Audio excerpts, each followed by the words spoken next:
So I'm going to go over some terms with you, and then we're going to go over some questions. And please, guys, Barbara doesn't mind talking the whole time. She works in an elementary school, right? Yeah, almost 30 years. Yeah, you're used to it. Okay.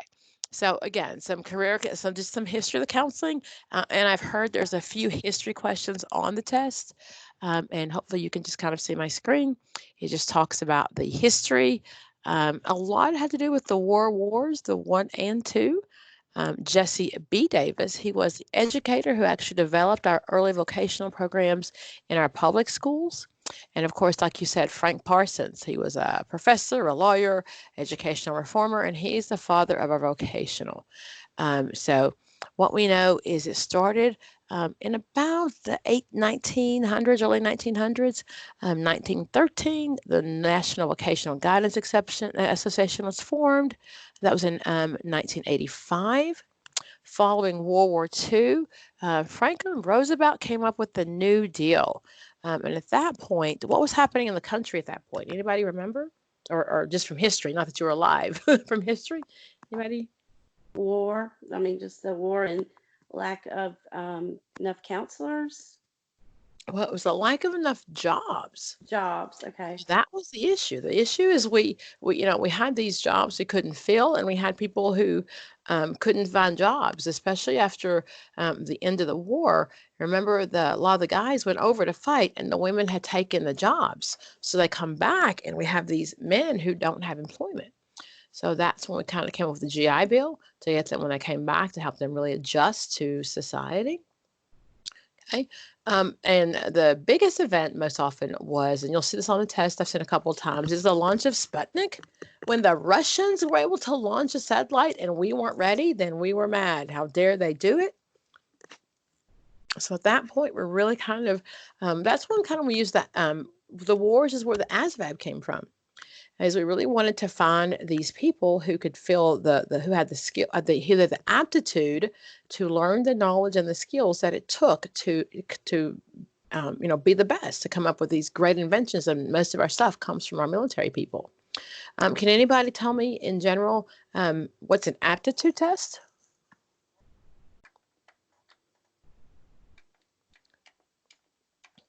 Okay, today I'm going to talk to myself, it looks like. An aptitude test, you see, I guess, what you're good at doing. It's just a series of different tests that you get to, I guess they see what you're good at doing and what you, so I don't know, I'm talking in circles. You're good. It's a combination of both. What I do is I take the knowledge you have, and I'm testing that knowledge, but I'm looking at that to see then your potential. So, I took the ASVAB in high school, not because I wanted to go to the military, but because I wanted to get out of class. That's, what you did back in the day. And it looked at your math and your science and your reasoning skills. Because if you have those skills, then you would do very well in those classes or being in the military. Unfortunately, I did not score very well. It's a good thing anyway. Okay. So those are my aptitude tests. Okay. And we'll come back and talk a little about trait and factor and some of my other guys. I'm going to go down and do some terminology. And we'll come back to those people.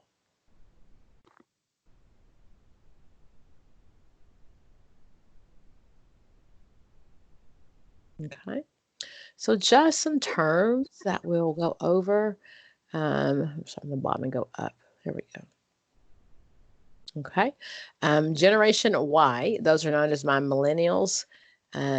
So there's actually a website you can kind of figure out what generation you're in if you're not sure what generation you were in. So there are generational differences. Those baby boomers, that's the reason why there's so many jobs right now. The people born between 1946 and 1964. That's our huge retirement. I was born in 65, so I kind of missed that baby boomer, I think, barely. But I do that we are having a huge shortage area in most of our employment areas because of the huge number of baby boomers that are people that are retiring. I teach at a college, I work for the state of Georgia, and I've been there about 10 years now. In the last 3 years, we have had over 50% of our faculty retire.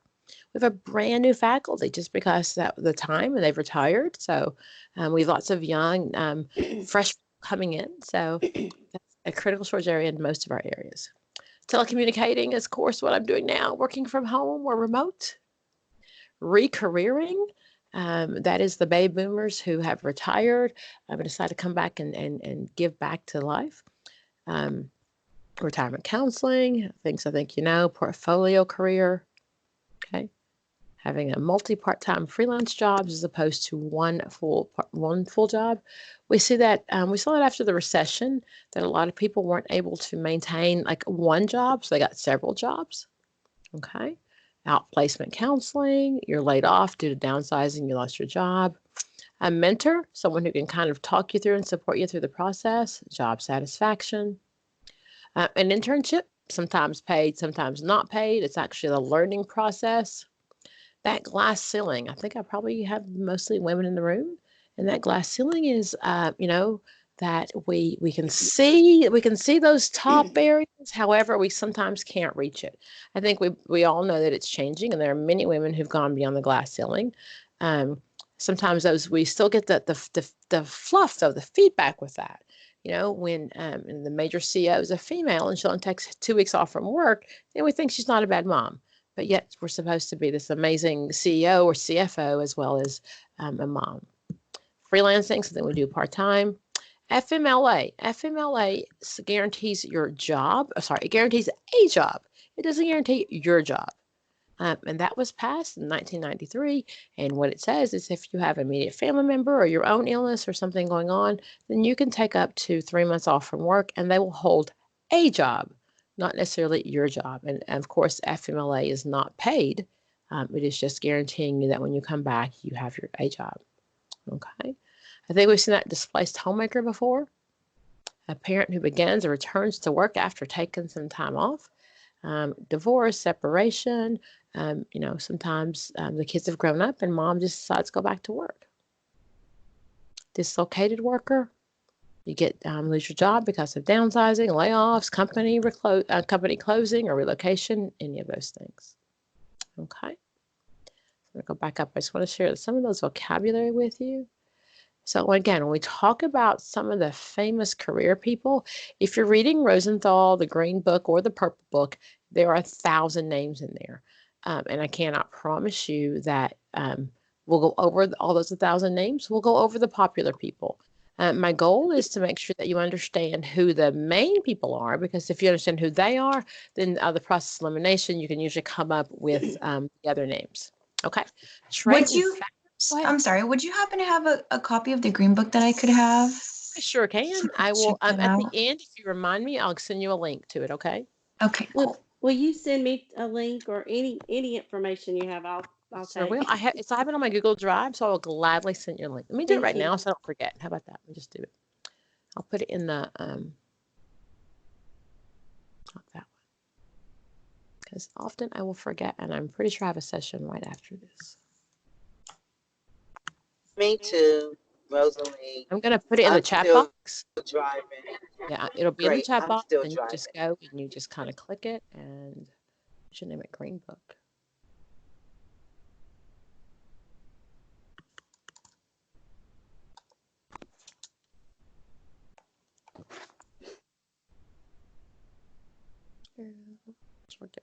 That one. And I really do recommend this book, but I don't recommend it if you're just starting to study.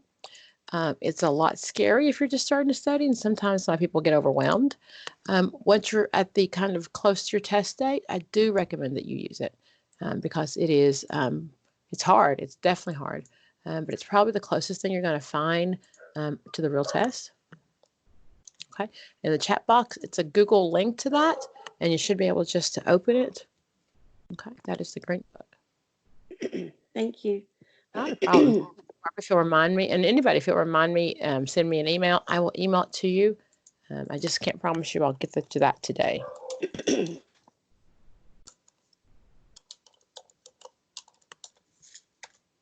That's my email. P. Turner 403. And if you don't have my phone number, it's usually on my Facebook. That's my phone number, and you can always text me also. And one of the things I always kind of, it's okay if you text me while you're studying, because sometimes if you're studying a question and you kind of want the answer like soon, it's okay to text me. I cannot promise you I'll answer you right away. I do work a lot, but I will try to get back to you. So that is my phone number. How do I access your Facebook and YouTube? Do I just type in If Pam? you go to my Facebook page, my YouTube link is there. How do I get to your Facebook page? Is so if you go to my own page, actually I'll just email it to you. Thank you. It's Academic Coaching for World Changers. You can friend me on my personal page, but I'll still send you back to my business page. Okay. So, Thank you. not a problem. Okay, so let's just talk in general. Trait and factor theory. Trait and factor really is the traits of who you are, and it really is that factors into your choice, the job you choose. Okay, I and not everyone will agree with me, but I don't. I always tell my students I really don't think that you chose counseling. I think it chose you. I think there was probably something about your personality, something about who you are, a need to give back, a need to help people, a good listener. All of those things, I think, chose you. That career chose you because of your personality. And as a teacher, as a professor, I can tell you, I have some students. I will say to them, maybe this isn't the right field for you because that's their personality just isn't matching. I'll be very honest with you. Don't spend your time in school if maybe this isn't the career for you. But if you made it this far, I definitely think that your personality is who you are, and that's kind of what got you here. Okay, so Ginsburg, he's one of our first guys. Ginsburg started it, and he was cheated off. Super took over Ginsburg's theory and expanded it. So Ginsburg, and I'm very much a picture person, so if you're not, I do apologize. I like the images. It makes life easier for me. Okay. I like it too. So Ginsburg, he kind of very simple. He had a little history of him. 1911, 2002, he was a rabbi. Okay. And what he looked at was the three phases. He believed that there was a fantasy stage up to the age of 11, tentative from 11 to 17, and realistic. So when you're adult between 17 and 20, it was realistic. Maybe you weren't going to be able to be the doctor, lawyer. You figure that out as you get more realistic, as you get older. Okay. The fantasy stage, of course, is like when you're a little kid. Does everybody remember before you started school what you wanted to be? Yes. I remember. What did you want to be? An actress, a movie star like Gilligan's Island. Yeah, Ginger, Marianne. Yeah. I wanted to be Ginger. Yes. I wanted to be a lawyer, and I haven't decided if that's out, so I don't know, maybe. So I figure once my kids grow up, if I just stay in school forever, I never have to grow up. So I may just get a doctor's degree, a jurisdiction, a lawyer degree, all those things. Okay. Again, your fantasy stage, that was according to Ginsburg. Of course, little kids, what you want to be. And then your tentative stage from 11 to 17, that is kind of you're a little older. You're between that middle school age to high school.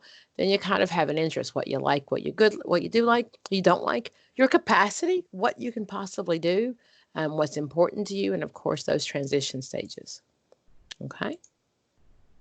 And those are his stages. Realistic began at age 17.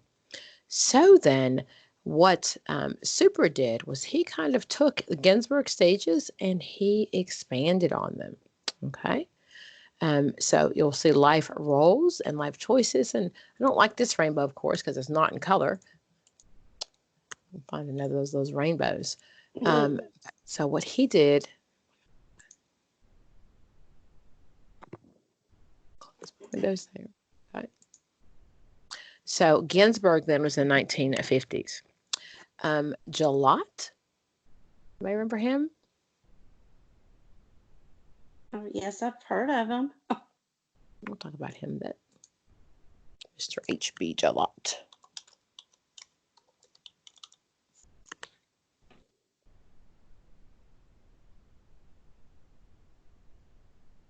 Okay.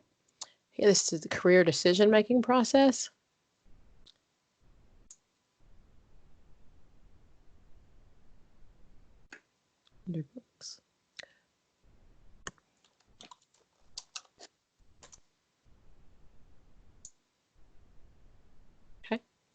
And his theory was, don't worry about it. It'll be okay. What he said is kind of accept the past, the present, and the future is uncertain. You can prepare, but you never know what's going to happen. So his theory really was having that conceptual framework that we all make decisions. Eventually, we make this decision, we make that decision, but be prepared because the decision we made may not work out the way that you thought it would. So his really was kind of, live in the moment, prepare, but be prepared for what might not happen. Okay. And his was a decision-making theory. And he really said, decision-making is rational and you follow what you're supposed to do. However, it might not happen. Be prepared for what might happen. Okay. We'll talk about Hall in just a little bit in a minute. He was one of my psychological approaches. The constructivist, in that term, what does that mean in general? Anybody know?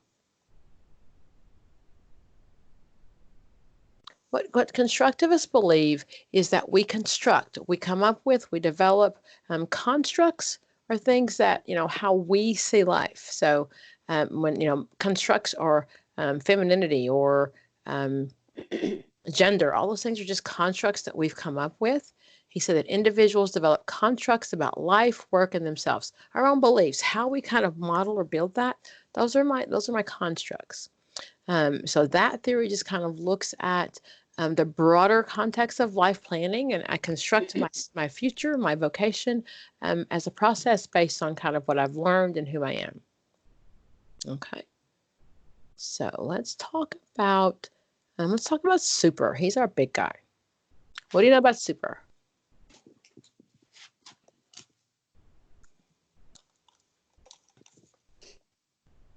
I get Super and Holland confused. I've got to learn how to. So Holland is Riasac. Holland he did the Holland's hexagon. That's how I remember that. The H and the H. Holland's hexagon. Super had the rainbow. Right? Okay. So first of all, I like the Super had a couple of models. Let's just kind of back up. So he did have an Archway model. I've seen that sometimes on the test, his Archway model. And what he looked at was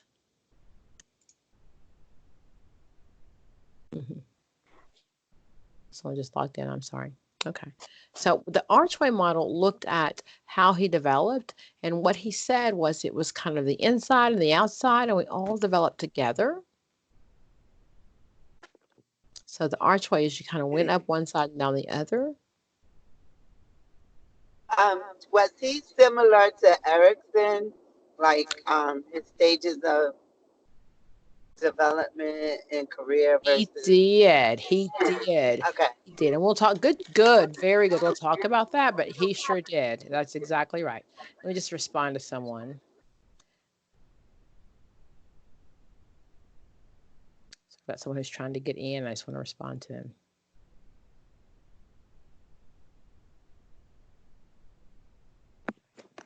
Okay. So yes, he did do that, and we will talk about that in just a second. He sure did. There was a developmental process. Okay. So we're looking at Super. He defined careers, his through 5 life stages and sub-stages. Okay. So these are terms, and this is his rainbow model.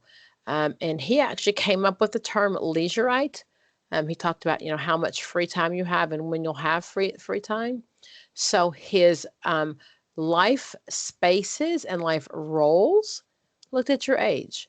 So these are kind of the roles you got to play. Okay. And then certainly the ages that you could play them. Okay. So, when it looks at being a citizen, those are ages you could work on. And we'll look at that in a different way in just a second. But this is his archway of determinants pillar. He did have an archway. So what you looked at is your intelligence, your aptitude, your the things you're good at, as then we looked at your outside things, social policy. So these are your personality, your inner and the outside things. And when these things come together, then that's where we find our true self. You find your role, your self-concept, and that's how you determine what job, what career you would have. Okay, so that is his archway. So it's the kind of the inside, the outside. These things happen. They mold you who you are, and that's how you end up choosing your career pattern. What's a good way to memorize all of that? So it's really not one that you need to memorize. It's just knowing that he had the pillars, the archway, and one side was internal, one side was external. And as you developed, you got together, and the internal and the external came together to help you figure out your true self. And when you got to your true self, you were able to find out what your career would be.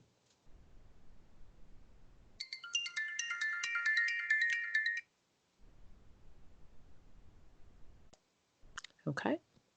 Okay, thank you. Subscription, compromise, and self-creation. Anybody know who that belongs to? That's at the top, Linda Godderson. Yes. She's one of my big ones also. She looked at our gender. Many times our gender kept us from being what we wanted to do based on her. Let me go back to her. Let me just kind of show you what she looks like.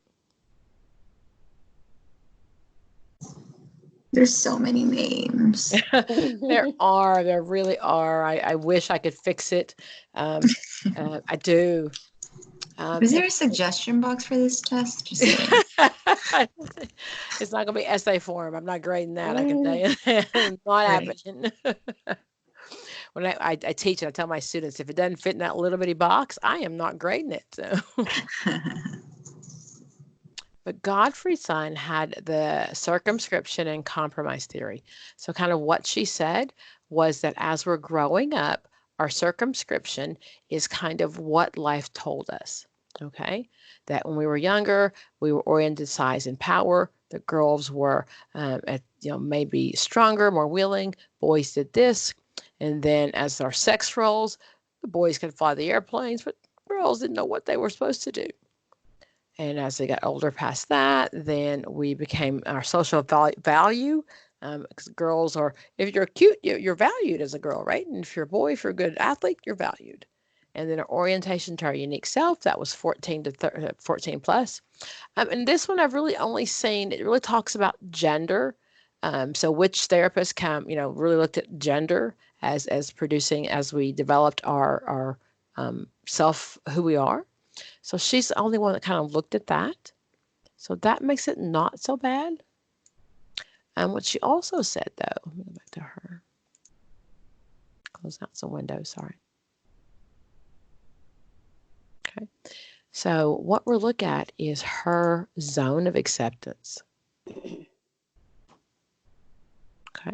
So what she said is, based on kind of the gender and the way that we were raised, our circumscription is how we were raised, and the compromises are the compromises that we made for this career.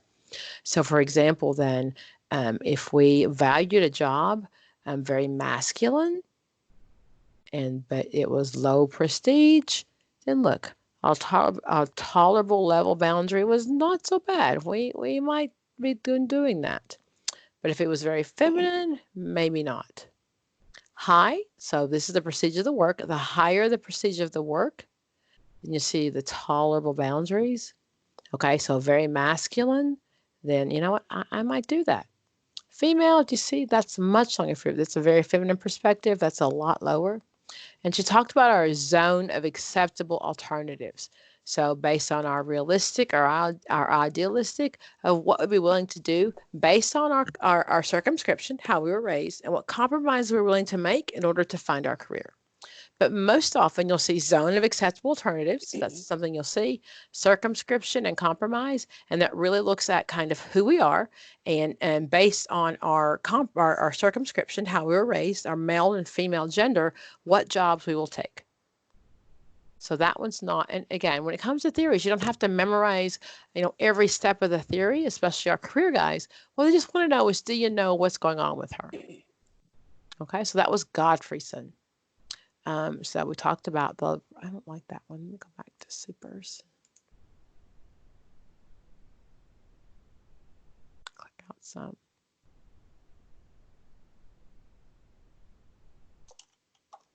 So when it comes to super, and we talked about his pillars, And here's his rainbow. I like the colored one. I like the rainbow. What can I say? You know, rainbows helps me kind of figure it out because it's all nice. But what he said was that, again, we have our life roles: student, child, student, leisurite, citizen, worker, parent, spouse, homemaker.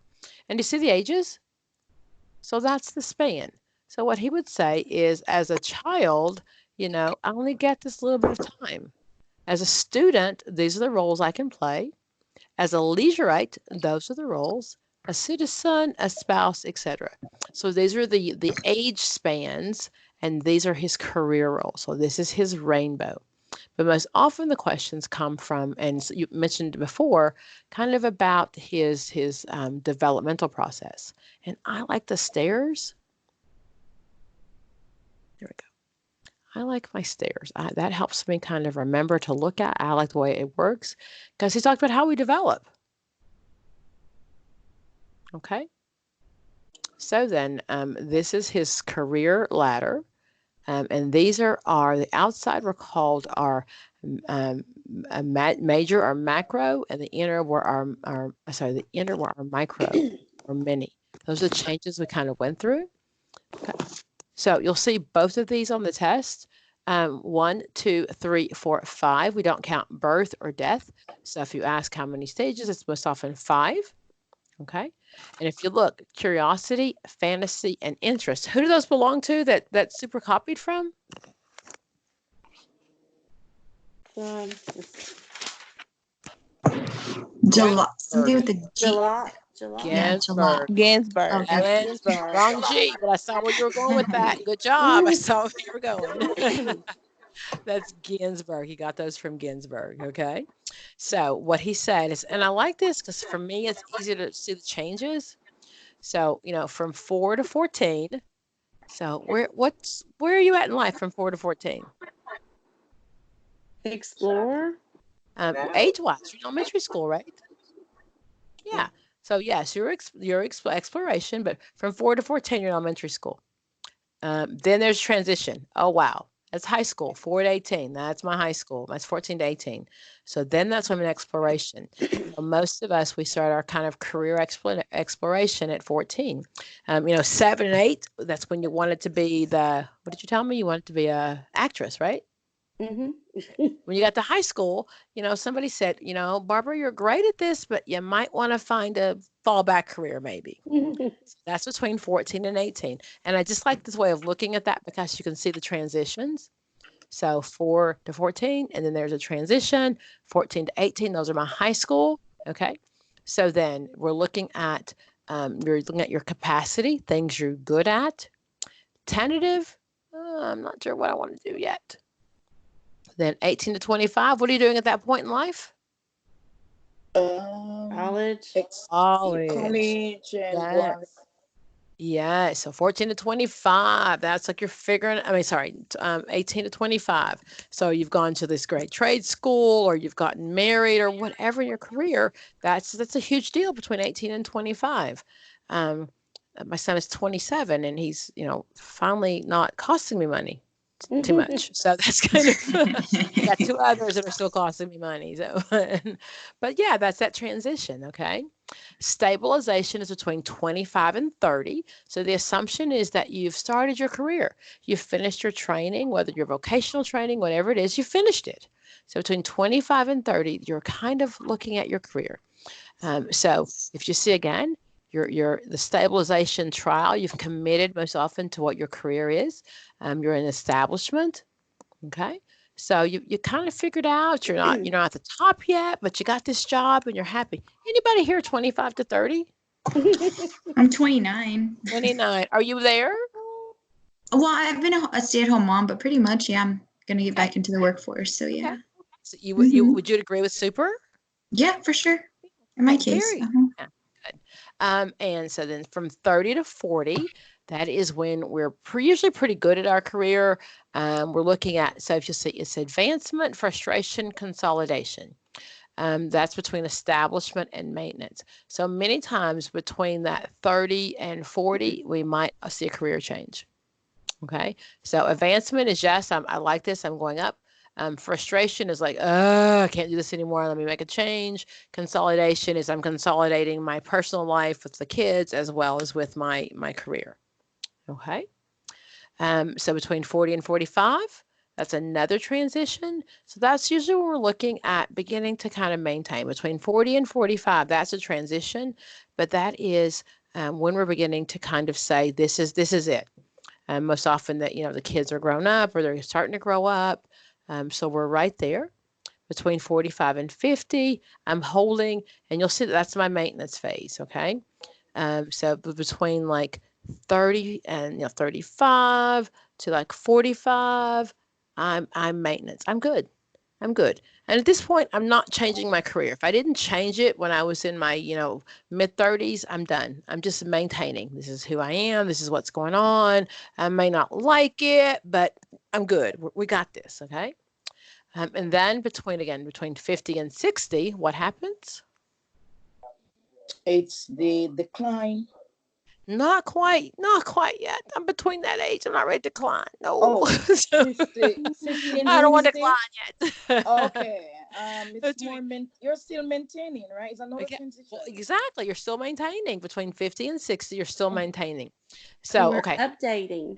And I'm updating or I'm We're updating stagnating. ourselves. So stagnating, this is super step. But who else said you stagnated at that age?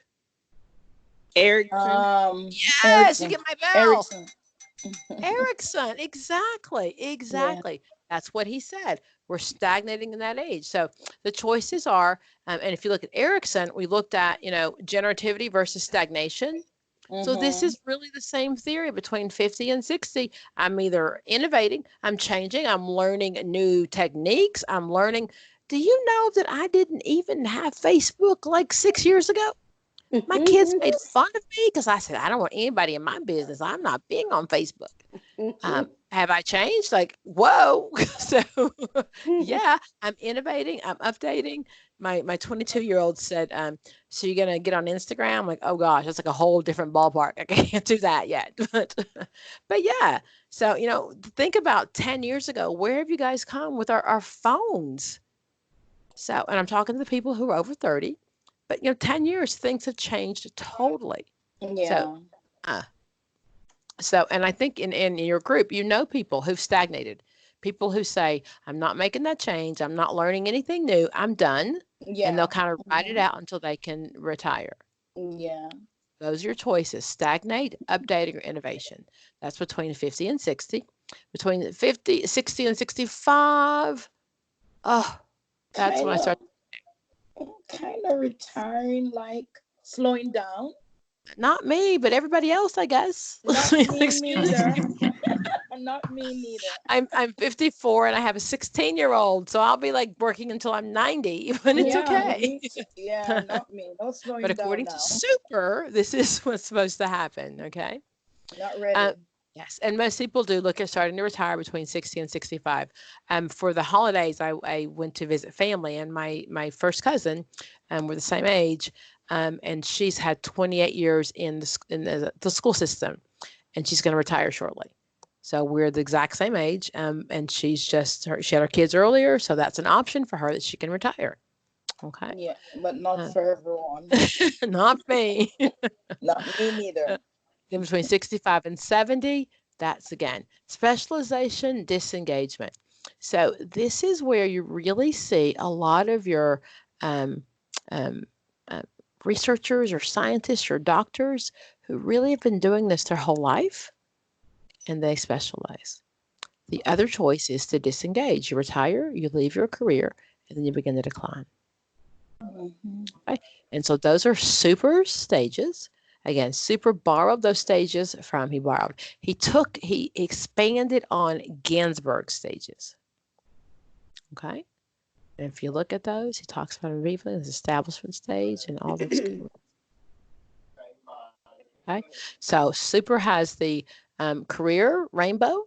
He has the ladder, and then he also has the archway. So that's my Super. Okay. So then we've talked about Holland a little bit. Holland is known for what? Holland's hexagon. The Right. career personality. Personality. The 8 stages. RIASAC, right? Mm-hmm. Yeah. Oh, yes. RIASAC. RIASEC. RIASAC. Okay. Okay.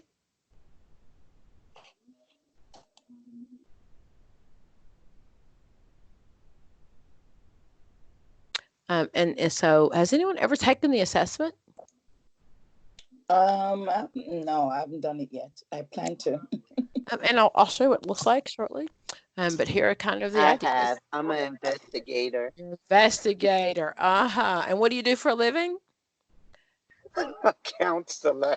But aren't you an investigator though? Aren't you like I looking am. at like people's lives and finding out what's going on? Yes, it's Okay. funny. Like that just matched up with me. I'm more social. So most counselors are very social. That's usually what we get into. Mm-hmm. Okay. So realistic. You generally like people. My realistic people often work with their hands. We'll see that. Investigative. Give me a career that would be an investigative besides a counselor. What else? Policeman.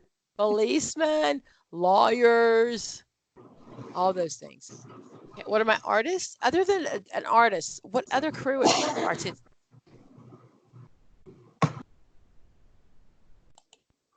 Teachers can be artists. They can't be. I'm thinking like, my Singers? No. singers. Yeah, yeah. And Actors. fashion designers, people who really just have a very creative flair. And social are kind of most of the people who are in this profession. Enterprising, they typically generally like to work with people and ideas more than things. Mm-hmm. Okay. They're usually described as outgoing, adventurous, and energetic, optimistic, etc. And my conventional people, they like to work with papers and numbers. Give me a career that's conventional. Bank teller. Like people who do Accountant. Accountant, data yes. entry. Data entry. Bank teller, secretary. Or secretaries, you got it. You got it. Administrator, some of them. Some of them, you got it. You got it. Okay. So, and I ask if you've seen this, if you've taken this before. So, in order to kind of get those scores, you take a test and you come up with the RI or RIAS or RIASEC. So, what it looks like is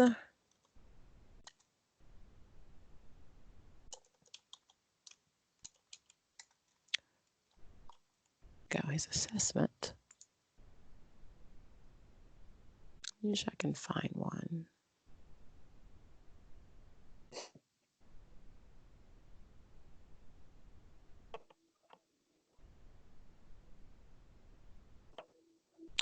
They usually make you pay for them, but occasionally I can find a free one.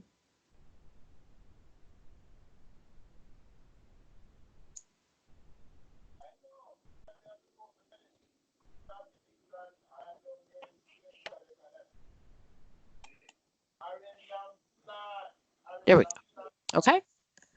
So that's kind of what it looks like. So then you answer the questions, and as you answer the questions, then you come out, you get a score, and the score then tells you what your numbers are.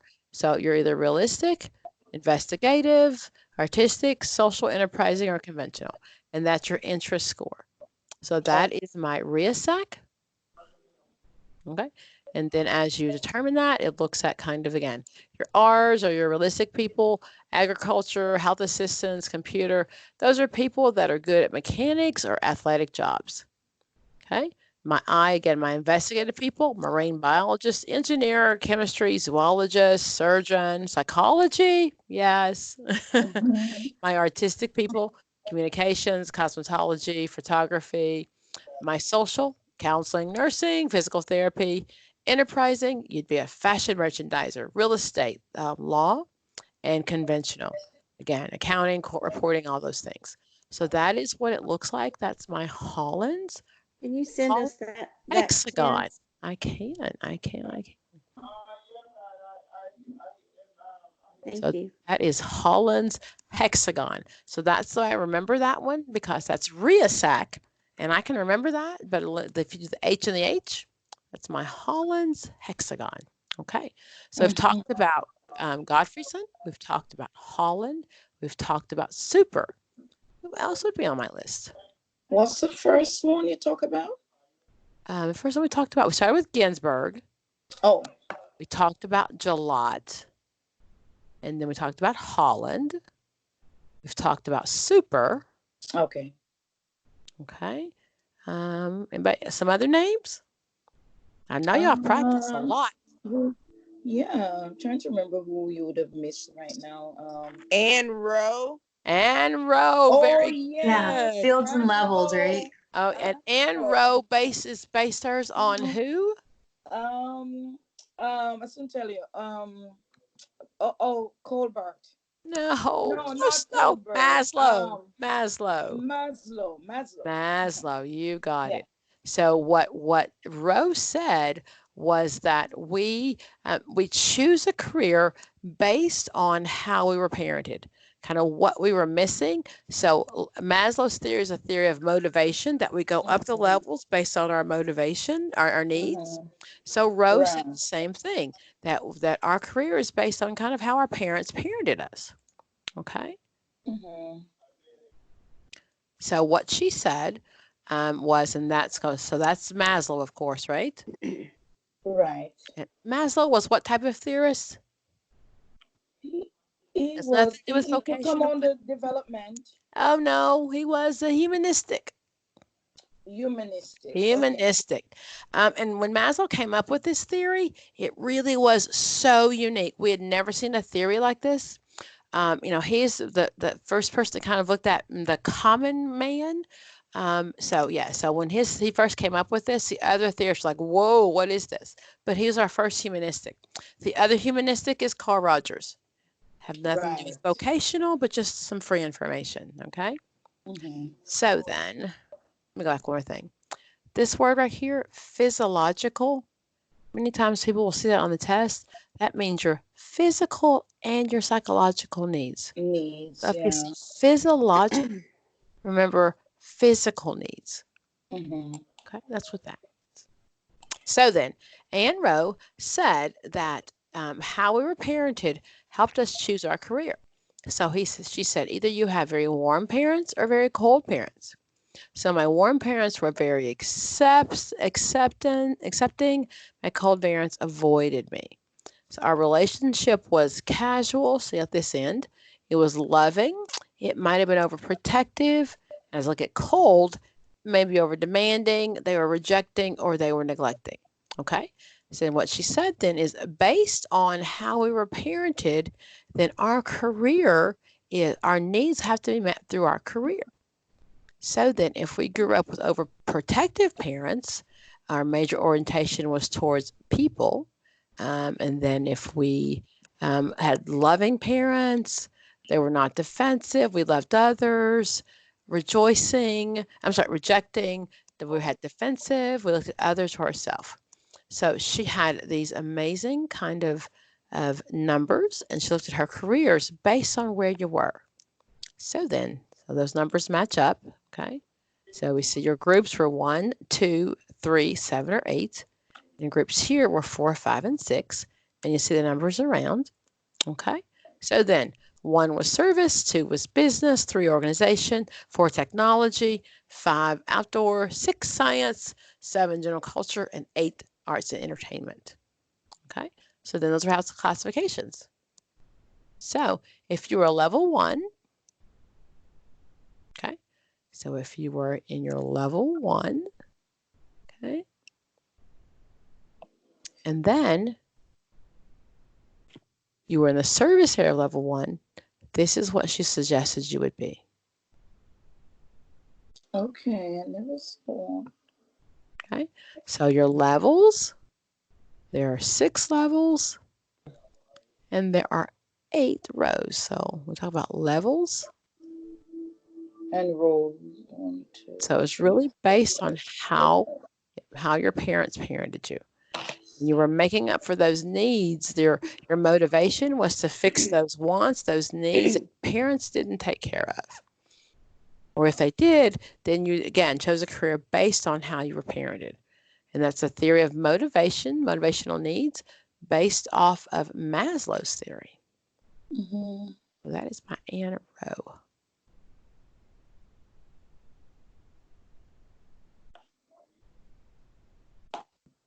It's a different way of looking at it.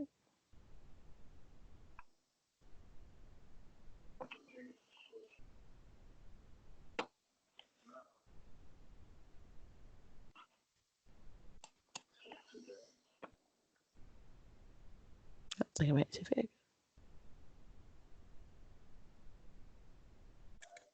Okay. Let's see here. Maybe a little more Ann Rowe. She was pretty cool. She was one of the first females of her time that kind of looked at vocational theories. Okay.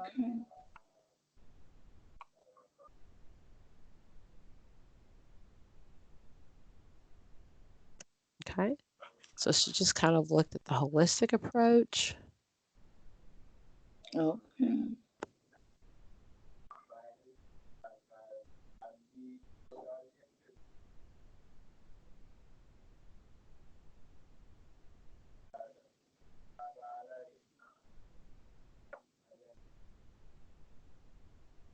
Okay.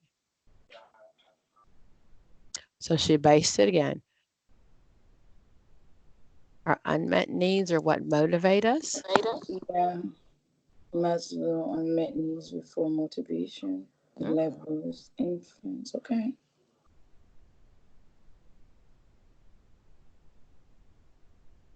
So again, those are Maslow. And what Ann Rowe said is that we have those unmet needs, and that's why how we choose our career. Wow. Okay. So let's see here. Let's talk about Krumboltz. Anybody remember him? I've heard of them. Right here. Was it like social? Oh yeah, it is social learning. Bandura, maybe. Krumboltz believed that there were lots of areas. Actually, he believed maybe there was a genetic piece actually all as well. Yeah, he talks about how people discover their current occupations. And how did they do it then? Through different learning, through learning, the environment, and so on. That's what I remember right now. I'll have to revisit he it. also believed that perhaps there was a genetic piece. Okay. So he looked at all these areas that your learning was your cognition, your cognitive ability, your social ability, and the behavior. So those are all kind of he's the first one that looked at all of these pieces. So what he said is your cognitive abilities may have been some genetics.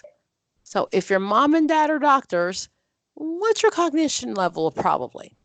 Gotta be something in the medical field somewhere. But they're probably pretty smart, right? Yeah. If they've survived medical school, they're probably pretty smart. And especially both mom and dad, then, based on that genetics, then and cognitive, you probably are able to kind of pick up things quickly, learn things maybe quicker than other people. And then your social environment, let's stick with that. So if mom and dad are doctors, who do you hang out with? Doctors. Children of the medicine field. Yeah, and if they're not doctors, they probably hang out with people in their same socioeconomic class, right? Right. So if your mom and dad are doctors, you've probably gone to the symphony, maybe you've traveled. So even with that cognitive piece, then your social learning environment is probably a little bit different. And then your behaviors, so unconditioned and conditioned responses, mom and dad are doctors. How are they shaping your behavior? They're shaping it in the fact that they being doctors, you're going to find that most time they're going to encourage you to choose a career pathway on that field. Like most of us, if we're teachers, we encourage our children most time to lean towards being a teacher. Or at least in the professional field, right? So if we looked at behavior wise, and behavior of course is reinforcement and reinforcement and consequences. So if mom and dad are doctors and I come home from school and I'm making a C because I didn't study, what's going to happen? If you don't study, I'll probably give you a tutor. Mom and dad aren't going to be happy, are they? They're not going to be happy at all. Not going to be happy. There might be some problems there, some punishment, things like that. Let's take that same one. So if mom and dad are, mom is, is a housekeeper, maybe at a hotel, and dad is so dad works the same hotel. Dad's the maintenance man of the hotel. So if they marry, genetically, what are the odds of me, being really smart? You got it. You may have to take it on as an interest and learn as much as you can to better yourself. I would agree, but however, genetically, I just might not have the same material as other people, right? So that's what we looked at, your cognitive approach. And then in our social learning, so again, who's around me? If mom and dad, both work at the hotel, they're blue collar workers, who's in my environment? Children or not college educated college educated. Yeah.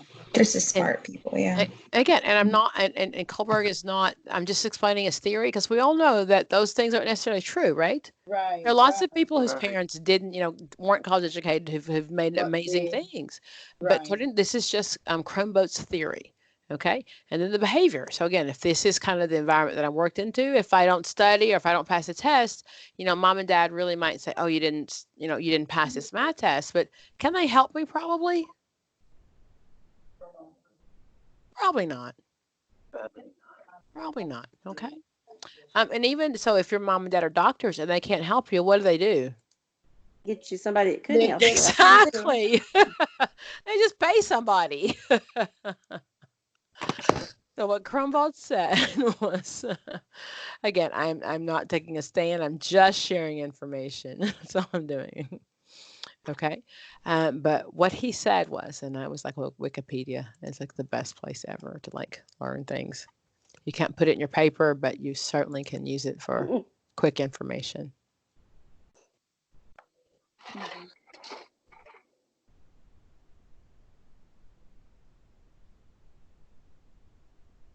Are you going to give me enough on Wikipedia?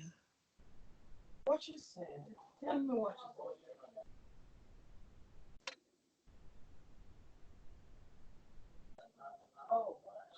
said. Okay. So he's one of my social learning theorists, okay? And learning process. Can you mute yourself? Ever ship that man, if physical porn is even evil. Maureen? I'm sorry, I just stepped away a minute. Just mute it so we don't have to hear your conversation. Can we come in your house? Oh, I'm sorry. We can come over if you want us to. I'm sorry. I don't mind. You're in where are you? I'm sorry. Ohio, Indiana. Where are you? I am in Illinois. Illinois. Okay. Yeah, we could fly over. I'm sorry. The kids are calling on me. Okay, so we talked about Rowe. We talked about crumbles. Let's see here. We talked about Godfrey's son. She's our circumscription and compromise theory person. Right. Never read him up before. I'll have to go look at it. About Rowe, and we talked about her. She's a developmental person. Ginsberg, Axelrod, and Herma. Again, they are the ones that came off of that original development theory. It was overshadowed by those of Super and others. If you read other places, it says Super extolled it. He didn't steal it. He just expanded on it, is what it said. But they were the people that kind of came up with that originally. We talk about that, the fantasy, the tentative, the realistic. Okay. This one, the cognitive information process, that's the career development theory. And this one looks at my pyramid. Okay. So you've seen that? And this is Todman and O'Hara? No, this is it's just called CIP, and actually we don't give credit to anybody for that one. Florida State University, so FSU. But that's my CIP theory.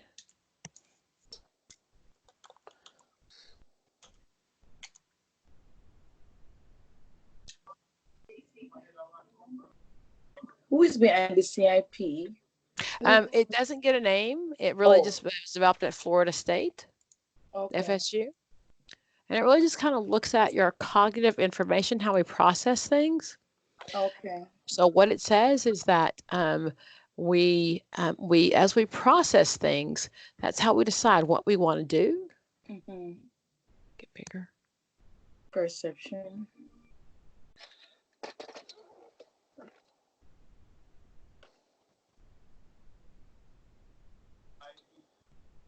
Okay.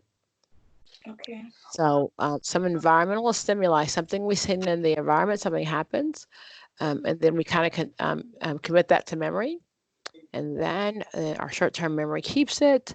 So we then elaborate it, we rehearse it, then maybe at some point later we retrieve it, and then we kind of maintain rehearsal. We retrieve the information.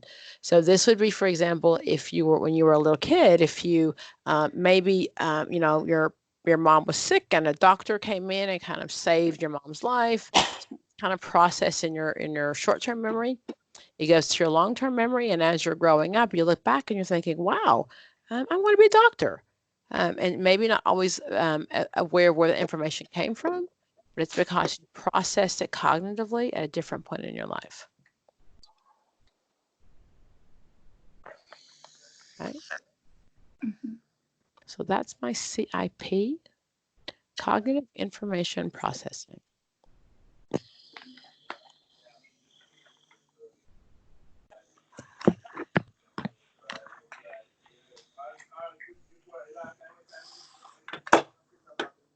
We've talked about Bandura a little bit.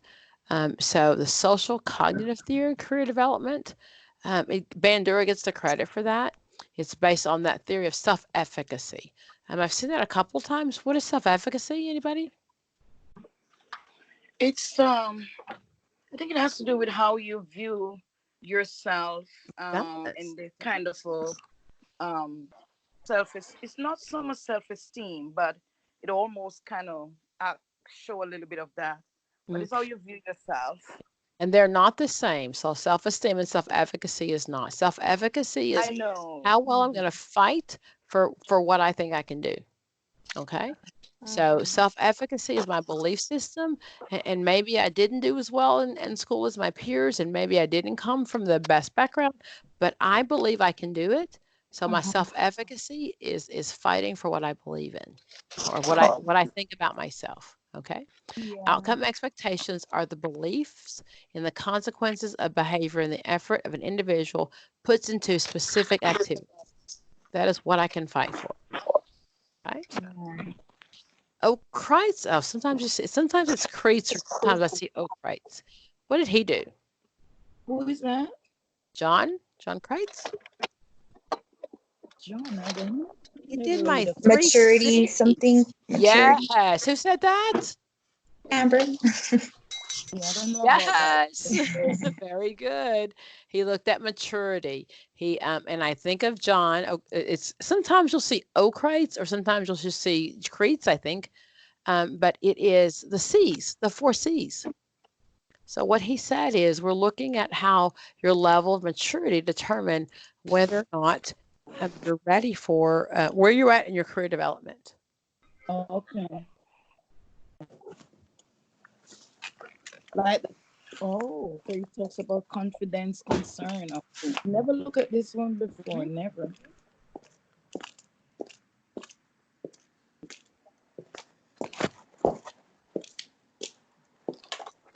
So you'll see maturity. That's what he talks about often, is his maturity and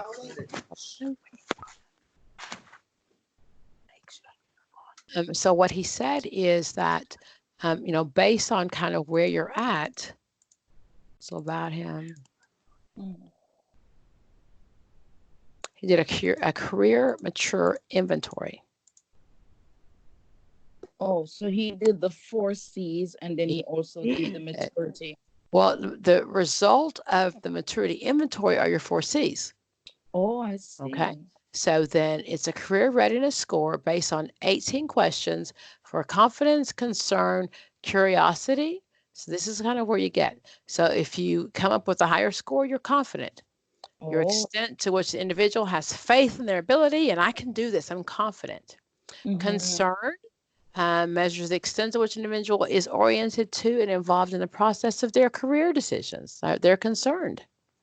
Curiosity measures the extent to what you're looking at. So if you're only curious about a career, are you the same as confident that that's your career? Not really. No. So curious is like, let me check that out. Yeah. I might, but I'm not really sure. Okay. And the consultation scale, go ahead. It's like you're exploring, right? Yeah. Curiosity, that's exactly where you are. Okay. Consultation measures the extent to which an individual seeks assistance in career decision making by request, information, and advance for others. So consultation means I'm ready. Tell me more. Let me hear what you got to say. Okay. Confidence, concern, curiosity, consultation. Kreitz, 4 C's. Okay, that's how I remember him. 4 C's. Right. Okay. Never seen that one. Okay. So again, concern, that's your future time perspective or increased awareness. Curiosity, you've got some interest. Confidence, you begin self-esteem. You kind of know what you're going to do. Okay. So those are my C's. He's the maturity guy, but Kreitz, the 4 C's. All right. Okay. Okay. If you've had me before, you've looked at the OOH. Has everybody seen it? Which is this? The OOH, Occupational Handbook. Oh. I think it's like really cool. It's like really cool. So it just looks at kind of, oops, well, that's huge. No, it's an occupational. Okay. So this is the Occupational Outlook Handbook. So when you're doing career or any kind of college or high school counseling, and people ask you how much the position makes, this is where you send them back to. So based on, of course, in every area is different, but this is how you find out kind of what they make. It looks at the careers in general. So let's see, if we look at like, usually it has like community and social service. Okay. And then it looks at healthcare workers, marriage and family therapists, school and counselors. Let's look at our school and career counselors. So it says that that's the median pay. That's $56,000 a year. You have to have a master's. There's not any job training. The number of jobs in 2018, the outlook 8%. It's growing pretty quick. That's a pretty good job. So what counselors do, how to become a counselor, etc. The pay. So this is the OOH. It's the Occupational Outlook Handbook. Back in the day when I first started in the field, we used to just buy it in like in the book. It's like a book this thick, but it changes every year. So now it's always online. Okay. How to become one, what you need to do. Okay. I always like to look at what the fastest growing career is. So you can look at the, let's see here. She asked me the fastest growing one. I want to know. Let's talk about electric installers this week. Here we go. Highest paying. What should I have done? I should have gone to medical school. Psychiatrist, anesthesiologist. I could deliver babies, a surgeon, orthodontist. Okay, highest paying. What's a petroleum engineer?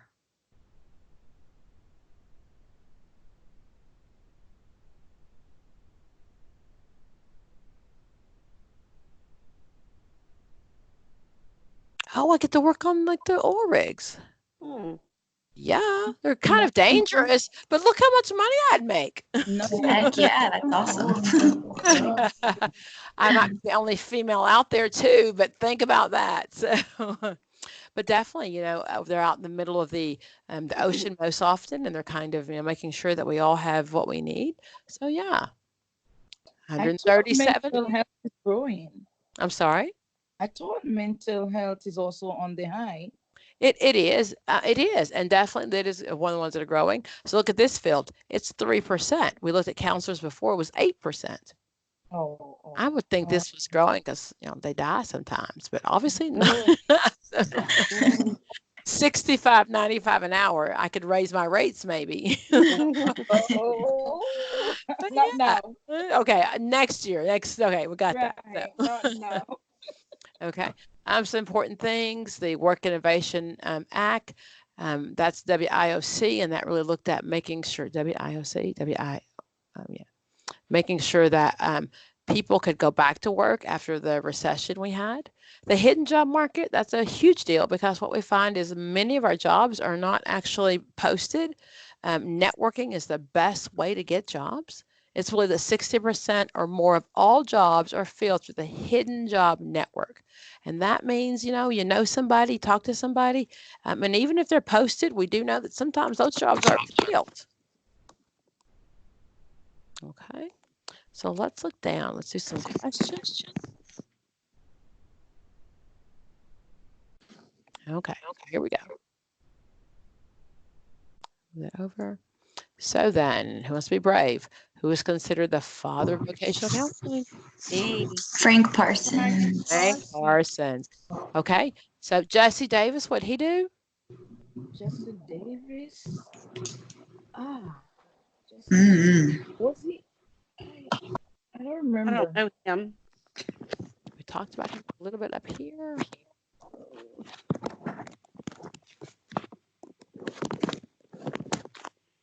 Did he work with Frank Parsons to develop Vocational? Let me tell you who he was. Here we go. Yeah, I don't remember him. Educator who developed vocational guidance programs in public schools. Jesse B. Davis. Okay. All That's what right. he did. Jesse B. Davis.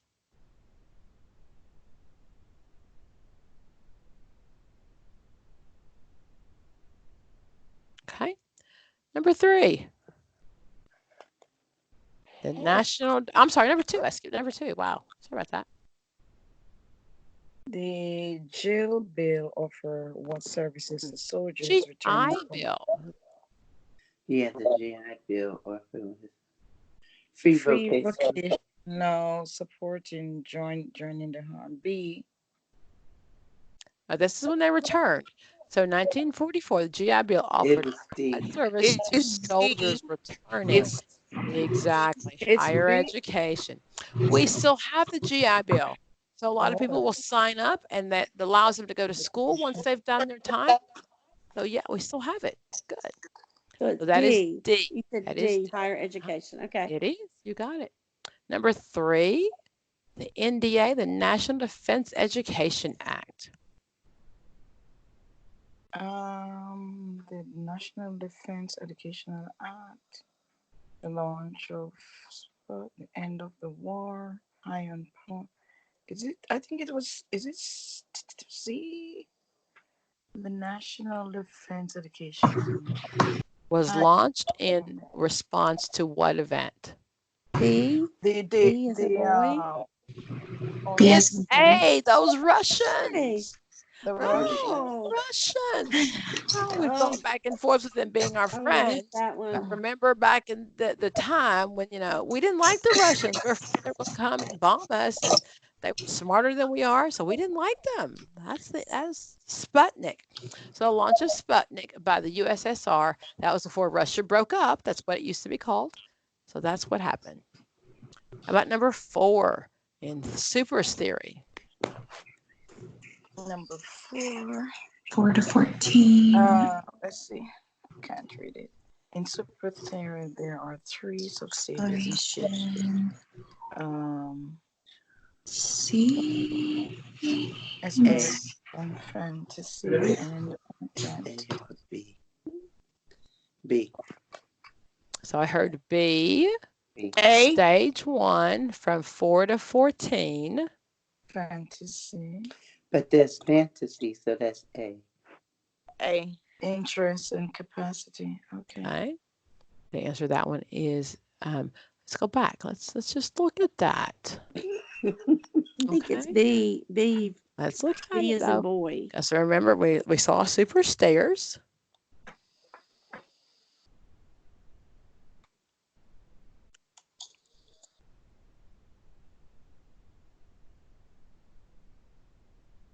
Yeah, that just didn't come out. I have to look back at that. Oops. some fantasies in there too, so I don't know. Okay, there we go. Curiosity, fantasy.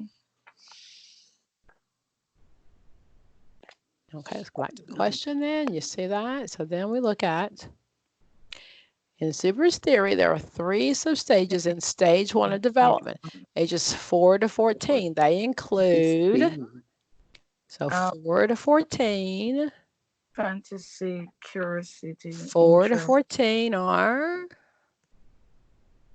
The fantasy, interest, and curiosity. It must be. Yeah. You got it. You got it. Good, good. Okay. So then number 5. In adults, the maintenance stage is defined by what action? That's the let me see if that's their first transition. And this is, we say the maintenance stage, we know that we're still with super. We know that because of that terminology, okay? Preparing for retirement. It is. It is not. I'm sorry. 5 is B. That is preserving gains and developing non-work interest. Yeah. The maintenance stage is defined by what actions. So I'm not quite preparing for maintenance. I'm 45 to 65. I'm getting there, but not quite preparing for retirement. Okay. I've already found my career niche, and I'm not narrowing my career choices, right? So that one be B. Okay. Number 6, Super's life career rainbow included what aspects of development? A. Life roles. Life roles. And spaces. And life space. A and B, life roles and life spaces. So what were my life roles? Give me an example. It's like student, homemaker, citizen. Yeah. Yes. And then my life space would be? I don't know. It's like what you just explained, like the growth, the expiration, the establishment. You got it. Those are the spaces that I'm in at that point of life. Yes. Okay. And the roles are those in the middle, like student, ledger. You got it. Number 7. Assessments developed by John Holland include which of the following? B. Yes, that is B. The Minnesota Occupational had more to do with the we didn't talk about that, the Minnesota studies. And the World of Work map would not be it. And Myers-Briggs type, that's my 16 choices with my 4 options. And that was based on, anybody know who that one? Myers-Briggs type indicator was based on who? Young, is it Carl? Yes! Carl Jung and his archetypes. Yes. Number 8. Limitation to early career theories included which of the following? Limitations of early career. C. Lack of studies, a focus on white. Yeah, I agree. How about D? All of the above. Okay. Yes. I just remember C only with focus on white educated. He did, but he also has, so does that not make sense? A lack of studies of minority and women, and then non-comprehensive theory. So the answer is D. All of those are correct, okay? And are there going to be any all of the above questions on the actual exam? No, not at all. Yeah, I Sorry. didn't think so. Yeah, that'd make it too easy. No. True.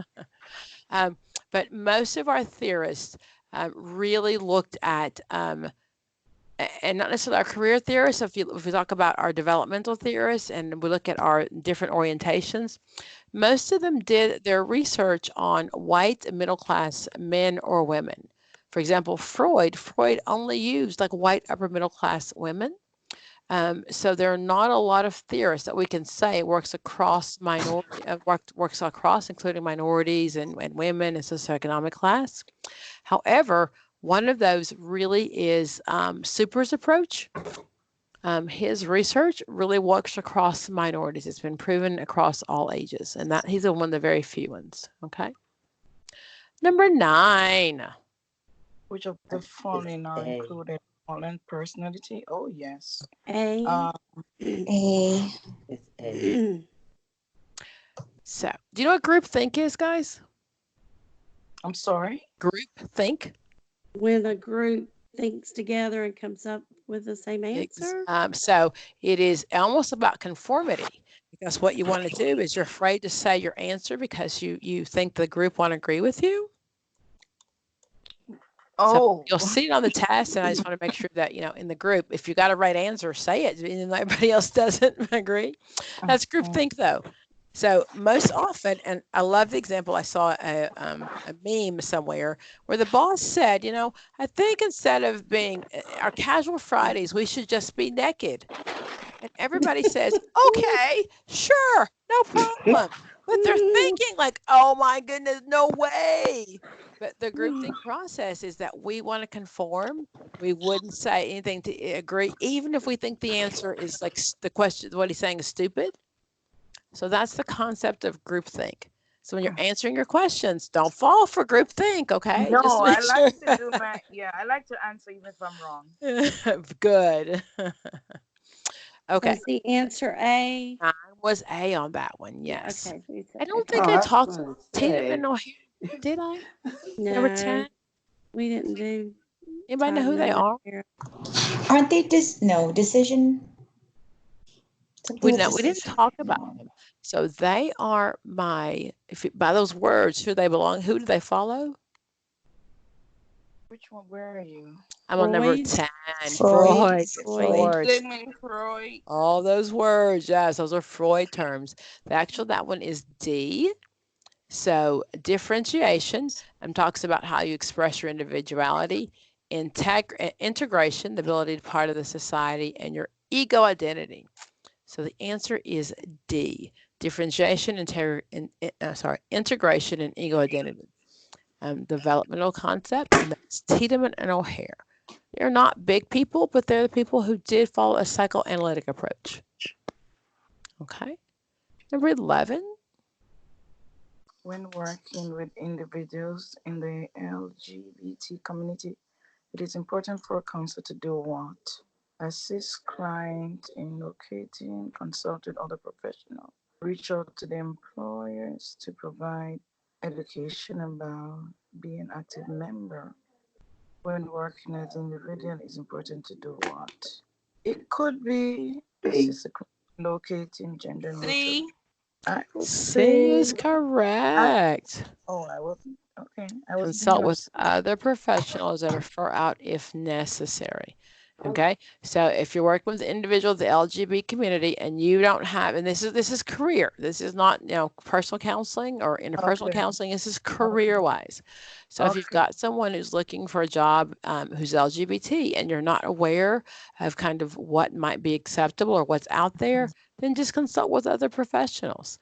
I do a lot of field placement with my students in the social work program. We have to do 2 internships. And I work in a very small rural county in North Georgia. So according to people down there, we don't even have any LGBT people, Q people. So, which is not true. But I really had to kind of reach out and find my resources to have my students who really want to work with that population. And I've had to, because we're in this little Bible Belt, and they pretend like we don't even have gay people. So you just reach out. You just reach out to your people. Okay. At first, go ahead. Go ahead. No, go ahead. At first, I was thinking it was A, but I'm hearing you. I understand.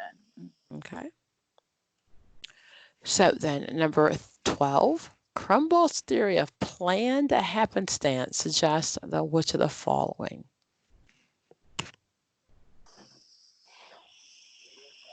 Probably D. Yeah, D. Many factors is essential to develop coping. Okay. I agree. It's D. It is D. It is D. You got it. That is Crumbolt's. And Crumbolt's looked at all those things. He looked at our cognition, which may be based on our genetic piece. He looked at our social learning, as well as the behavior, how we were reinforced or maybe consequenced. Okay. Positive uncertainty. 13.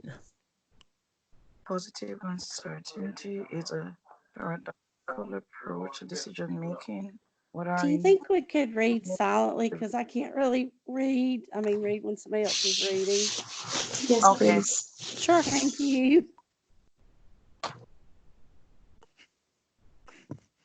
I'll read. How about that?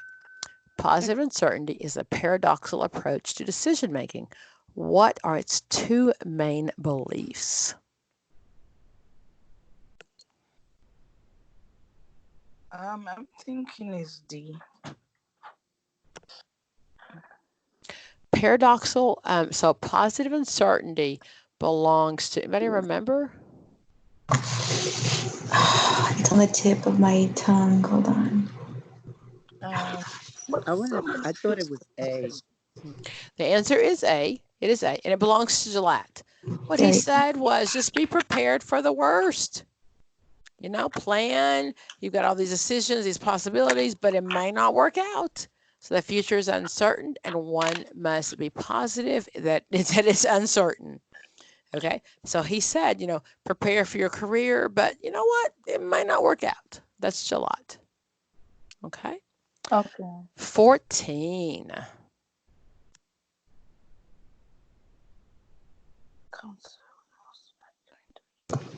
Social. B. Y'all better be D. You better be D. Okay. You better be social if you like some people. It is D. It is D. Yeah, helping isn't even a type. It is Right. not very good. So it's RIASEC. So helping is not. catch up on myself. Yeah. Okay. Social. So yes, social. You like people. That's why you chose this profession, or it chose you. It's called helping profession too. That's why I look at it as social. Yeah. 15. The hidden job market represents what percentage of open jobs? D. 60. Got it. 60. It is 60. I thought it was 20. Oh no, it's 60. Networking is I that didn't have important. an answer. And if there's a, and I wish I could remember the term. It's a German term for networking, and many people who grow up in Europe are taught, you know, the term is for vitamin C, and I can't think of the word now. It's a German word. Did you get your vitamin C today? And it's based on what happened during the Holocaust. And what they knew is if you knew the right people, you could get an orange. Because during the Holocaust, people, you know, they were starving and the food was so scarce. But if you knew the right people, you could get an orange. So they took that term and they've used it. So many times with our college graduates, I'll ask you, did you network today? It's that important to make sure that's how jobs are getting. That's how jobs get jobs. That hidden network. So you know someone who knows someone who knows somebody. So I teach my students, especially about the graduate, you always network. And it's not always about, trying to find a job. If you can mute yourself, just mute it. If you can, know people who know people, I will tell you how I got into teaching. I had applied I was a school social worker for many years, and I kept trying for adjunct jobs, and I couldn't get in. I'd moved here recently, and it's a small town. It's really hard even to get in with people if it's a small town. And I was at a social work, like we had like monthly get-togethers, and I was sitting at a table, and I was talking, and I was saying what I really wanted to teach. And the girl beside me was a teacher at a different university, and she said to me, at blah blah blah, her mother's sick, and I think she won't be coming back. I'd applied to that same university for like 12 years, not that long, but they had my resume on file. So but it wasn't until I talked and she said, you can use my name. So I called and I said, hey, I hear that, blah, blah, blah. And that's how I began teaching. So it really is about networking. And that job was never posted. It was an adjunct job, and she was supposed to come back, and I'm glad she didn't come back, but it's really that important. Okay. 16. The dictionary. Shh, yourself. ONET. That is my ONET, correct. 17, baby boomers.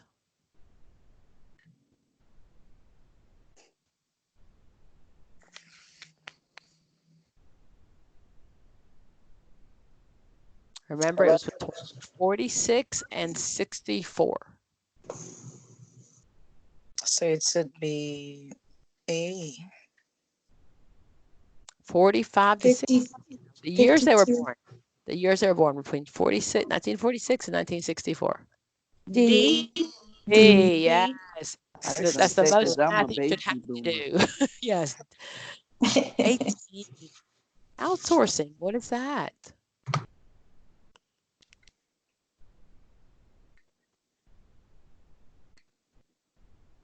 A. That is correct. That is A. We many times outsource, especially, what we've done is, everything you have is made in China because they can pay cheap, much, or Thailand because the labor is cheaper. So we outsource often. Okay. 19, we touched on this. Cognitive information processing. Communication and analyst. Nope. D. B. Content. B. Contest and process. D. Okay. 19 is D. Cognitive information process. Search the content and process are the main components of career decision making process. The content and the process. And 20. A. A. Guess again. D. Yes, thank you. Siggy, discover, focus, and choice. Those are all career guidance, okay? Let's do a few more questions. I'm going to go to my NCE book. Any questions, guys? Just need to read some more.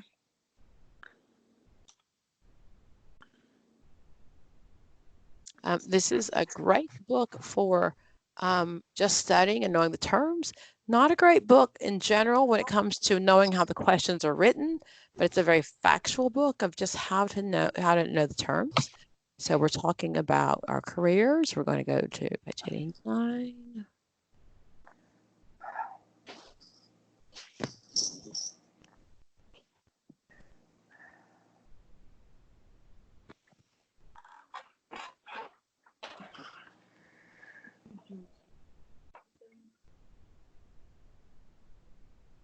Closing out some windows.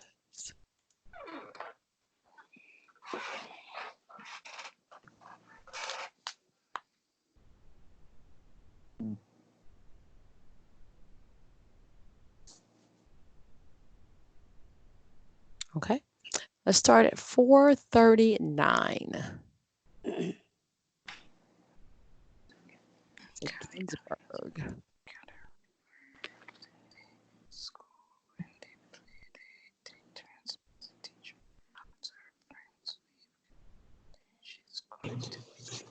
Is B. Fantasy. Yeah. You got it. You got Okay. it. Perfect. Okay. 440.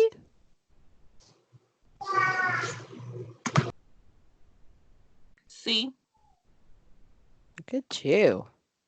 How about 441? 50%. It is only about half. You see all those people and half of them don't even follow through. 442? B. Parsons. That is No. Parsons. That is Parsons. You know it. Super has his what? It's But Arch. what numbers? Well, I'm sorry, say again. Super has his what? It's Super Arch. has. I didn't hear you. I thought you answered. Super has the rainbow. Super has, the career ladder. I got it. Okay. And Holland is? Hexagon. Personality. Exactly. Holland's hexagon. Rhea Sack. Yes, yes, yes. And Ginsburg? Somebody who copied him? It's Super. He expanded on his career. That expanded on his terms is what he said. But he's definitely overshadowed because we don't think of Ginsburg because Super took all the credit. 443. I think did we touch on Myers-Briggs? We did. Right. 16. Exactly. There are 16 options. 16. Did I show the Myers-Briggs already? No. Okay, let me just talk about that. I think it's 16. Yeah, it is 16. It's the MBTI, and I said to you, so you got it right. It was based on Jung's archetypes.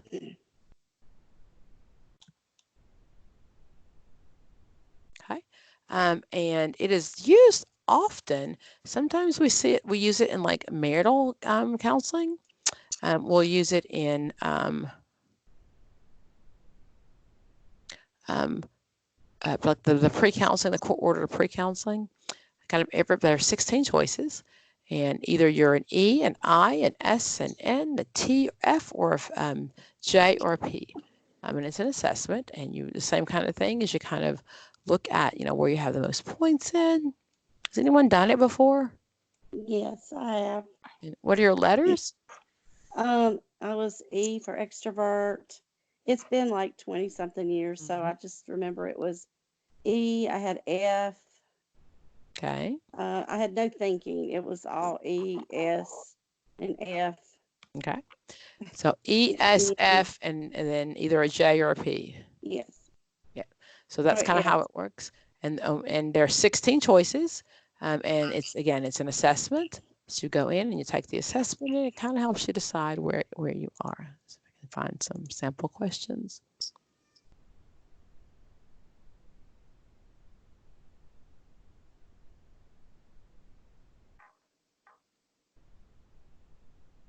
There you go.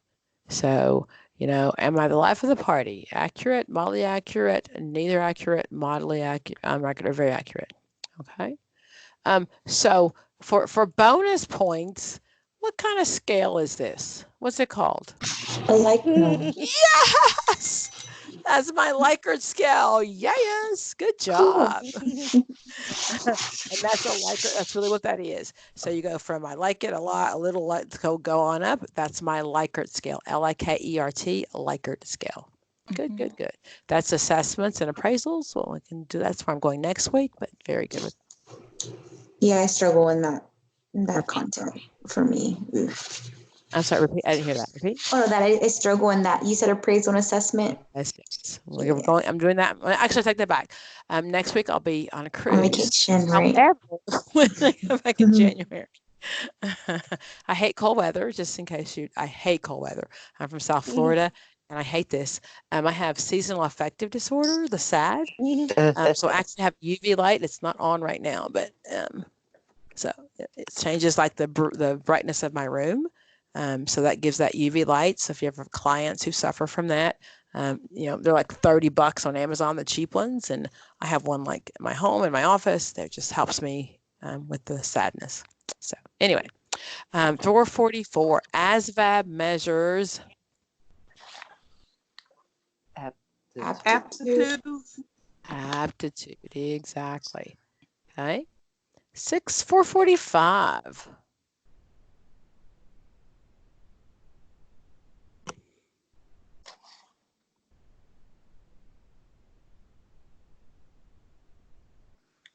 B. That would be correct. Her career rainbow. That belongs to super. Yes. The SDS, does that belong to super as well? To Holland. You got it. Perfect. Good, good, good. Okay. And we didn't talk about, I'm going to skip 46. Having Hurst is the answer. We didn't talk about him. The rest of those are developmental or decision theorists. Having Hurst, he was a developmental theorist. He talked about teachable moment. Okay. And we didn't talk about him, but he's not the biggies, but you might see him on the test. Okay. Let's look at 447. You're retained by the Sunset Seed Company to assist their employees in a career transition. As the company has recently been purchased by a competitor and the company's headquarters is moving to Belgium. The first person you meet with is Derek, who has worked for the company for 20 years and has moved with the company from progressive responsibility. He's never worked any place else. If you're practicing from Crumbolt's model of social learning theory, you see your role as. Okay, and this is my understanding is this is what the new test will look like, more of these type. So you have to know Crumbolt's and then kind of what you would do. C. I'm sorry, D or C? C is in cat. A. How about C A? is in cat. C is in cat. The answer to A. that one is A. Yes, A. Krumboltz Oh. identified the role as career counselor as to assist the client in responding to events. So both these and beyond, things that are beyond their control with a positive outcome. Okay, so Krumboltz wanted you to come up with a positive manner and a positive outcome. So that would be A. Okay, Krumboltz. Krumboltz. Okay. I'm gonna skip that one. Okay, so these names I didn't go over. Tiedemann and Schlossberg. Those are not my. Tiedeman's a pretty big one. Tiedemann, so you might want to do some research on him. If he's in the purple and the green book. Also Schlossberg. So those are two names that you might want to go over. Again, they're not my major people, but you might want to go over them. Okay, 450.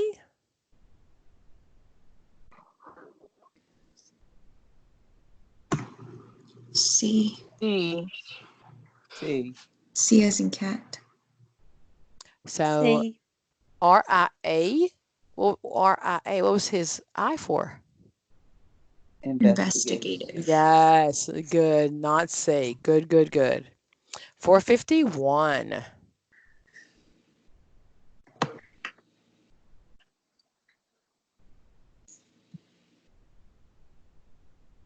Sally is an elementary school teacher. Just completed the SDS to determine the occupation that matches her interests. She's happy to learn that her chosen career of a teacher is her type. Sally's type is? Social. Yes, she's social. Good job, guys. Yes. 452. Which of the following codes does not have a strong resemblance to the RIE in Holland's self-directed scale? RIE. Okay, so that would be realistic. So which does not have any resemblance or strong resemblance? So RIE. So A. Of course, A. There's no R, I, or E in A. You got it. So A stands for what? SAC is? Social, artistic, conventional. Artistic and Perfect. conventional. Perfect. Good, good, good. 454. Anne Rose's theory of personality, career development, and its progression is most similar to which counseling theorist? Maslow. Yes, you got it. She based it on Maslow. Perfect. 455. Which of the following is the correct order of broad to specific classifications of employment?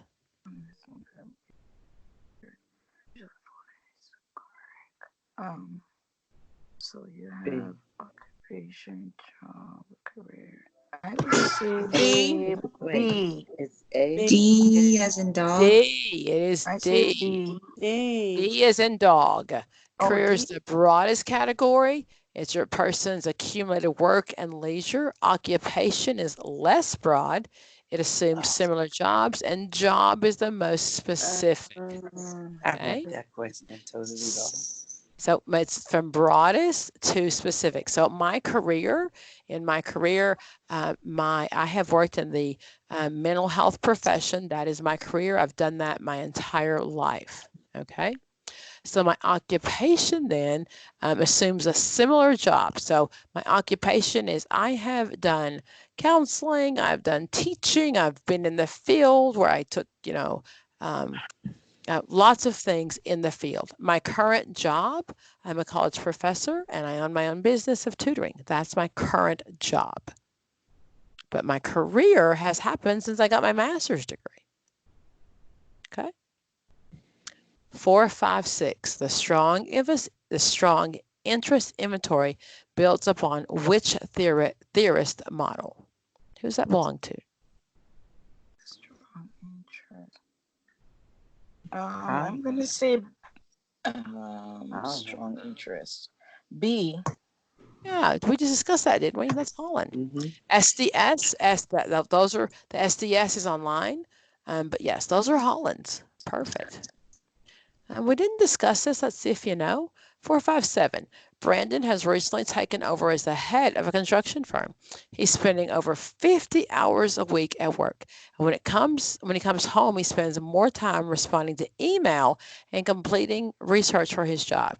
He's missed several of his daughter's soccer games. Brandon is experiencing what? Spill. Yes. Yes, Brandon needs to keep his job intact and his life over there is keeps spilling over. Okay. Brandon's gonna be divorced soon if he doesn't figure that out. 458. Blank is defined as one's work and leisure that takes place over a lifespan. Career. C. That is my career. You got it. Over my lifespan. You got it. Okay. Are you a logical person? This question most closely coincides with which continuum of the MBTI? Are you logical? C. B. It's C, thinking and feeling. Thinking, feeling. Logical thinking. Okay. Yeah, that is C, not thinking and feeling. Okay. 460. Do you like to try new things? This question mostly coincides with what? D. A. 460 is D. Judging or perceiving. Okay. So my judgers, did I try new things? Not really. Not really. Not really. Do you like metaphors? Who would that belong to? Don't remember. Sensing and intuition. It is. It is. A metaphor is kind of a like an analogy almost. I'll give an example of like what I'm. You have to kind of figure out what I'm talking to you about. A metaphor is in English, it's kind of a description of what I'm talking about, but not giving you the actual real description. Okay. How about 462? Do you like to talk at parties? Oh, that's definitely A. A, yes. Okay, dokie. Number 463. Having a disability is an example. Oh, I'm going to skip that one. So Schlossberg's theory, I'll just tell you that in general. His theory, that answer is B. He talked about chronic hassles, things that get in the way. So that is Schlossberg, and that is B. 464. What necessity was career counseling born out of? Which one is it for? 464. A. You got it. Okay. I started with the war. So we can pretend it was like it was a really good for people to find out what they're good at, but it really wasn't. It was just about protecting our country. And we didn't want to let the Russians beat us, especially in World War II. Okay. 465. Frank Parsons.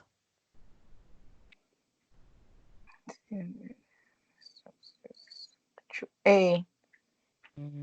465 is D. Exactly. Choosing a Vocation. That was his book. Choosing a Vocation. You got it.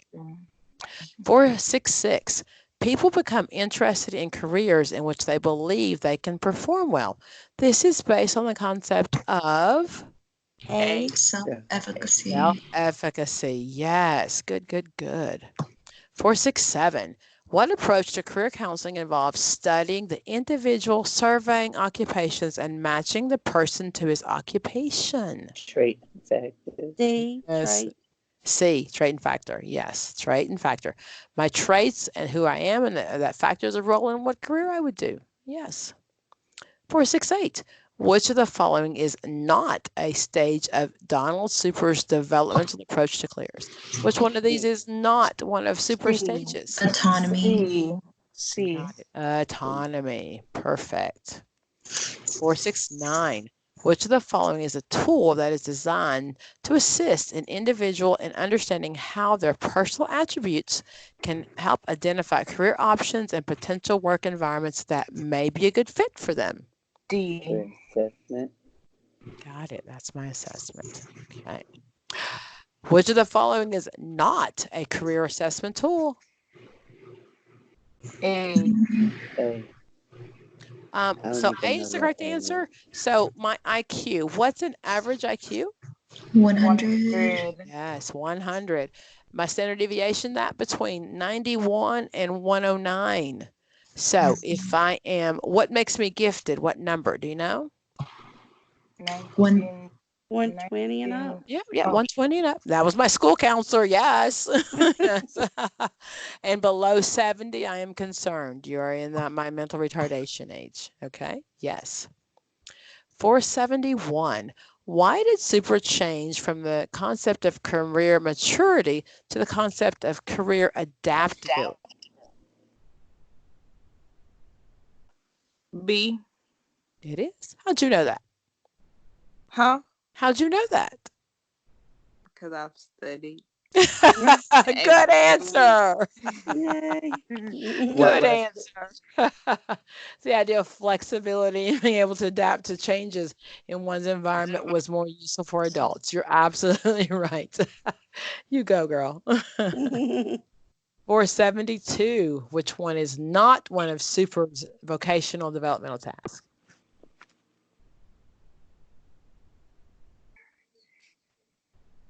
C. Uh-oh, my phone died. Crystallization is kind of when you really have a good idea. That's between 14 and 18. Specifications when you kind of know. Implementations when you're implementing it. Stabilization, you're in your career. Consolidation, A. Conformity, right? Had nothing to do with super.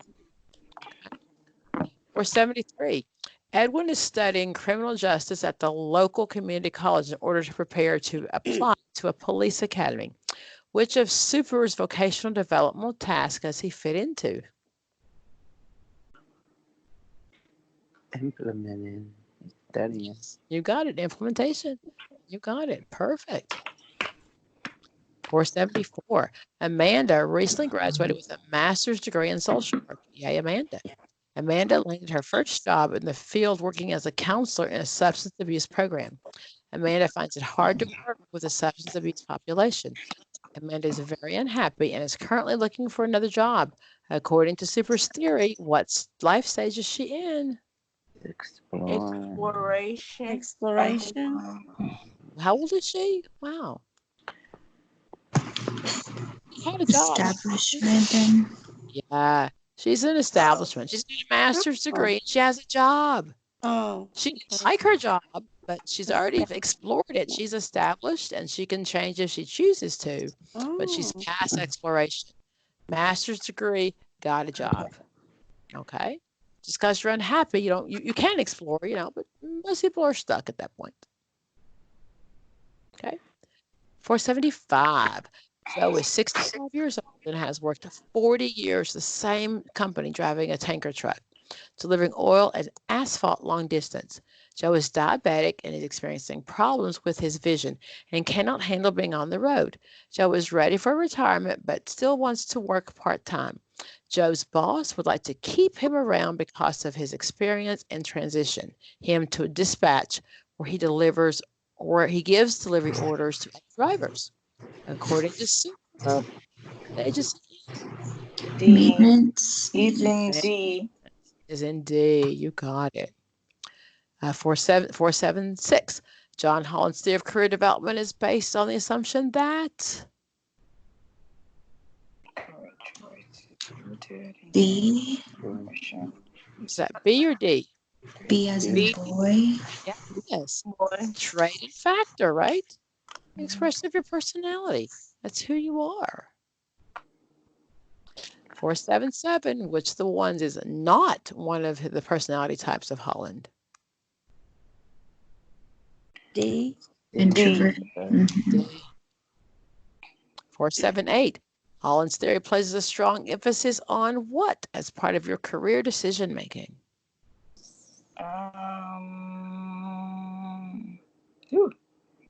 Self-knowledge. Yes. Exactly. That is self-knowledge. You got it. You got it. Self-knowledge. 479, high school senior completed the strong interest inventory, and according to Holland's code, he scored an ESA. What would he be good at?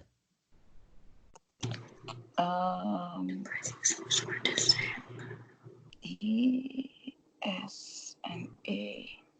Probably an aircraft mechanic. C. Journalism. So E is enterprising, social, and artistic.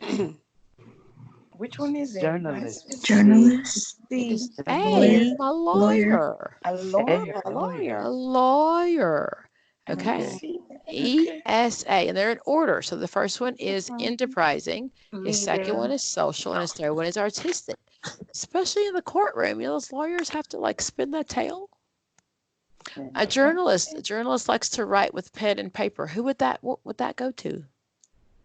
Investigator. Would it not be also conventional too? Yeah, conventional. Yeah. Conventional. It doesn't say he's a reporter or a journalist out there investigating. So we think he's yeah.